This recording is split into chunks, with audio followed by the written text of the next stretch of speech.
Anyway, no, they didn't carry guns. I don't even know where I was going with that, except,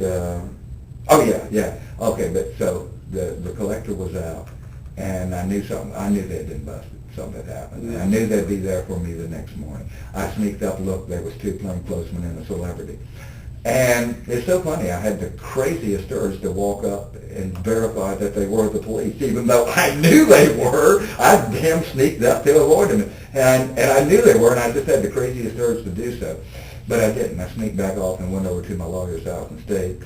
And so later, several days later, within a day or two, they served a search warrant on that apartment and turned it upside down. They left the search warrant tacked to the inside there, but an arrest warrant was never issued, because what they were going to do, of course, is search, have probable cause, then arrest.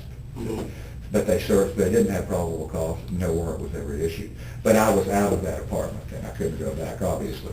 So I went homeless. You went homeless? In 1990. I started living in storage. In storage? In storage loft, yeah. And I lived in storage for 8.5 years. 8.5? Same storage place, or? Yep. And I would stay about 75 days a year in a Motel 6, free local phone. 75, days a year. Mm-hmm. Free local phone, and Motel 6s then were $17, $18, $19, $20 a day. Do you remember what storage facility you stayed in? Yeah. Well, 8.5 years, I'm sure you remember it. Oh yeah, it went through several incarnations. It was Hack and Stack. Now it's a SureGuard storage in Jimmy Carter, in Gwinnett? Yeah, Norcross. Right on the county line, I guess. Yeah, a couple of times I had to leave for a while, lay low, and be truly homeless, and then I'd get back in. What's the address on that? Do you know? Just down off Jimmy Carter? Yeah. County line? Jimmy Carter and Singleton Road. Singleton Road? Right on the corner? East side? Okay. And that was probably all the way up through, you say 98? Yeah. Is that when you got on with John? Or moved in at John's. I've been working with John since 97. 97? Okay. John lived there. Right. Before he got married. Right. And he got married in late 97.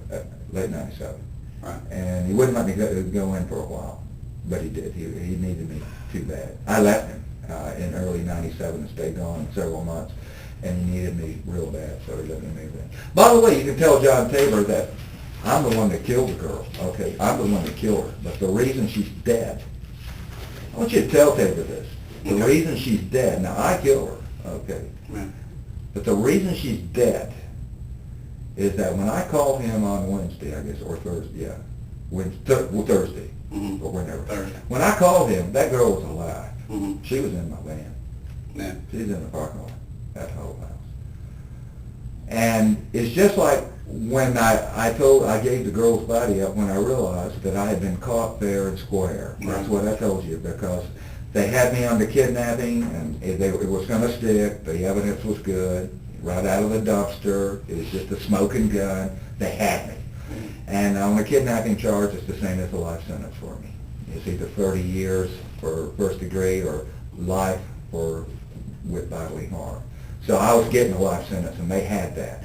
And so there was no real use in keeping the girl's body except not to be charged with murder and everything. And I did it under those things because they had me, and I did it for the girl's family. Right. Okay. The point I'm trying to make is I gave the girl's body up because you had me. Right. You had me fair and square, and I was getting life. But you were talking about Yeah, Tabor. okay, but Tabor. Mm-hmm. So the same thing applied at that time. The girl was alive. Mm-hmm.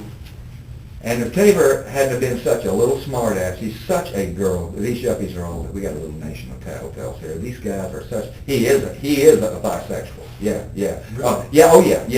He works the big, that huge Transport City parking lot, truck stop in Douglas County. These are cities within themselves, 500 trucks. They got it's a small metropolis of truckers. They got stores, all for truck. Yeah, he goes and works that. He works restrooms. Yeah, I'm hip to that kind of stuff. And, yeah, he is. But at any rate, If Tabor, instead of trying to trap me, I called Tabor up and I asked him, I told him I needed money and I wanted to start working again for him. Mhm. And I was really sincere in trying to start work again for him because I saw that this robber shit wasn't getting it because I hadn't gotten any money off her. You know, I hadn't gotten a dime. I had spent money on her. I had $45 to my name, and I'd done spent $30 of it driving all over North Georgia trying to work her ATM card on the bogus number she gave me. I've lost money on that deal, you know. And so Tabor has to be coy and, you know, carry it all the way, ask for $800. Well, I don't know if I can give you that. I said, well, again, blah, blah, blah. Well, okay, I'll leave you a check. Yeah, he's such a damn girl, just a smart ass yuppie. If Tabor, trust me, tell Tabor this. If he hadn't been trying to entrap me, he wanted, you know, come and get it at the office. He was just setting a trap for me. He's the one that called him to begin with. He had already seen that on TV and called him and said it was me. He's the one that, the person that turned me in, apparently. Although I don't worry about that because if it wasn't Tabor, it would have been someone else within a couple of days. There's too many law enforcement officers in North Georgia, Forest Service officers that know I carry a bat, an expanded bat, that are very familiar with me, including the people out of Union County there, and you know, and all the WMAs. I had plenty of income. Anyway, if Tabor had have said, instead of trying to entrap me, I mean, what's the use of that? I mean, really, because if they knew who I am, they're going to catch me anyway. It's just, if Tabor had said, hey, Gary, they know it's you. They know it's you. They're on to you. They're looking for you now. Because I wasn't in the paper that day. I joked about it with a girl. This was the second day or third day I'd had her, second or third day I'd had her, and she still wasn't in the paper. I said, you know something, no one's even missed you. And she said, boy, I'd be mad if once you let me go and I came back and my boyfriend said, have you been gone? She said, we were laughing about it because nothing had appeared in the paper. It was like she hadn't even, I said, they haven't even reported you missing. Yeah, it was like the second or third day, or the third day after she went missing, something like that, the day before she was killed, okay? The day before she was killed. Tabor had already turned me in, but it hadn't hit the papers yet, okay? It hit the papers on Friday, I got that, and I was on the front page. Well, I saw that article like 2 hours after I killed her. Right. If I had bought a paper that morning on Friday instead of that afternoon, she would have been alive.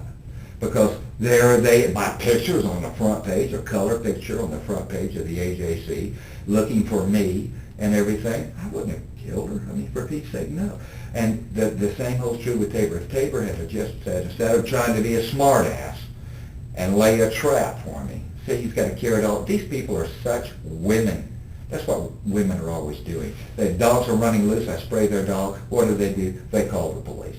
Okay. The police come and say he's got a right to defend himself. Your dog. You know, anytime a woman or a person says to a police officer, start a story with, well, my dog was running loose. Well, they're already wrong. Right there.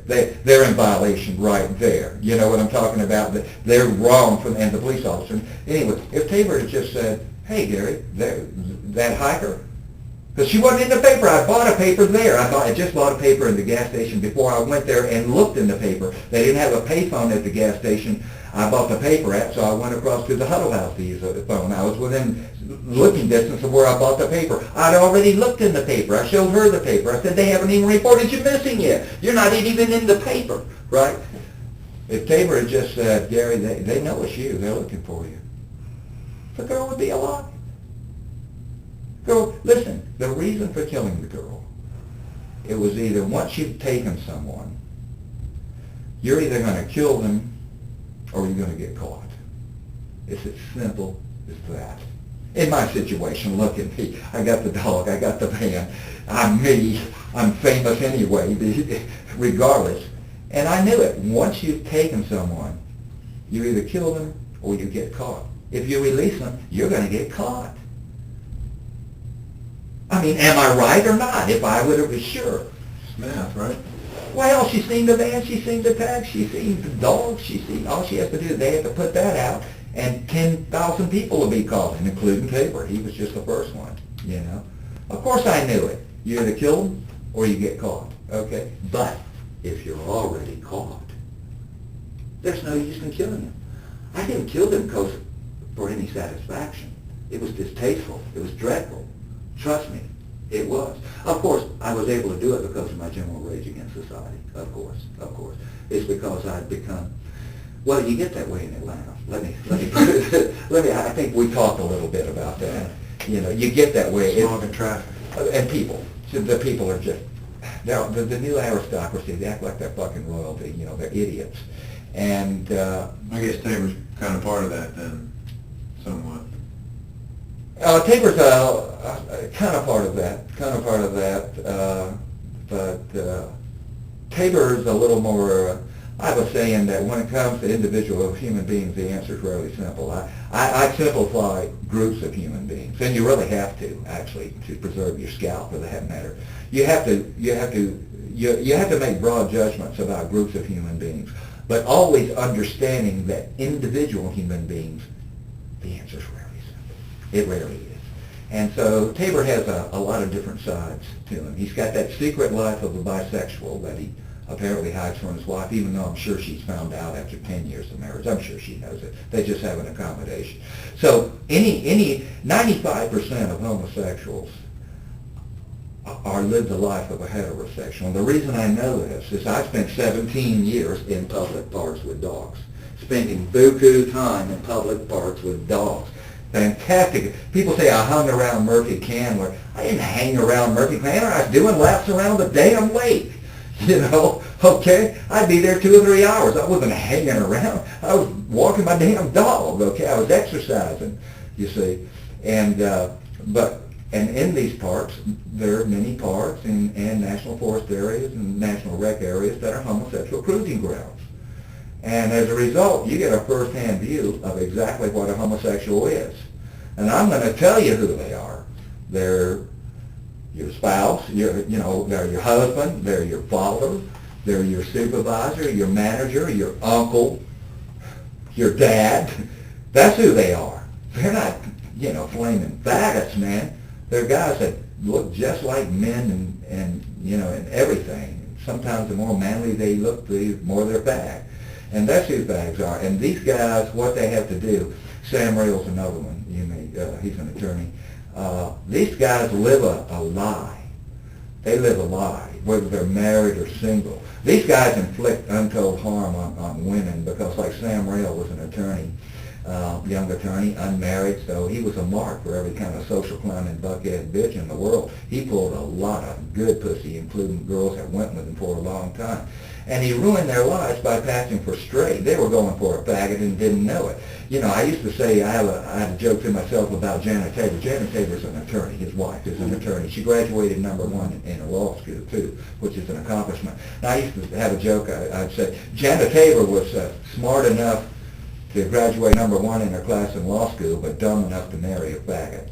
And the reason she did is because she dressed him up in her love. Tabor's an immensely attractive guy, totally well-mannered. He has the manners of a rich person, although he's near rich. He went to Druid Hills High School, which is it's a public school, but it's, and he's into country club culture, and he impeccable, et cetera, et cetera. So she went for that. She saw the window dressing.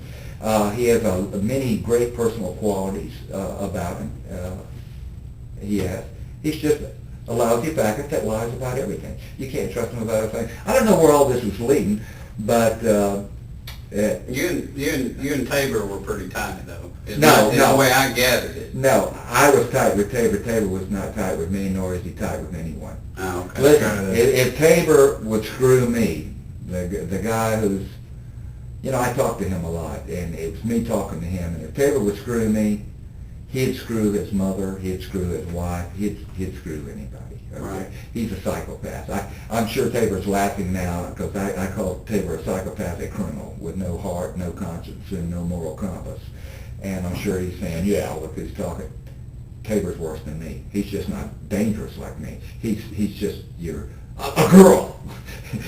Yeah, he's a girl. I'm a stud, okay? So I do the crime that studs would do.